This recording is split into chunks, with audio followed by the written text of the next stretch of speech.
Hello bachcho, let's see this question. The question says over bridges are constructed with steel but not with aluminium because steel is option number A more elastic than aluminium, option B less elastic than aluminium, option C more plastic than aluminium, option D less plastic than aluminium. तो इस question में जो हमारा की concept involve होगा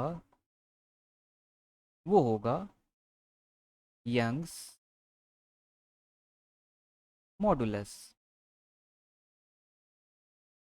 हम जानते हैं कि जो ओवर ब्रिजेज होती हैं उन पर बहुत गाड़ियाँ चलती हैं क्योंकि ये ऊंचाई पर होती है, तो उन पे विंड का भी फोर्स लगता है, साथ में ब्रिज का अपना वेट होता है। ये सारी चीज़ें ब्रिज को सहना पड़ता है, ये सारी चीज़ें ब्रिज सपोर्ट करती है। तो इसके लिए ब्रिज का मजबूत होना, स्ट्रांग होना ज़रूरी है। और स्टील का Young's modulus of steel is greater than Young's modulus of aluminium.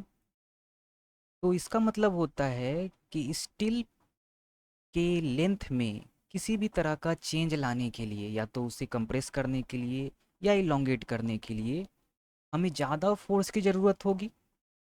तो इसका मतलब हुआ कि स्टील ज़्यादा स्ट्रोंगर हुआ क्योंकि हमें ज़्यादा फोर्स लगाना पड़ रहा है, तब वो स्ट्रेच या कंप्रेस हो रहा है।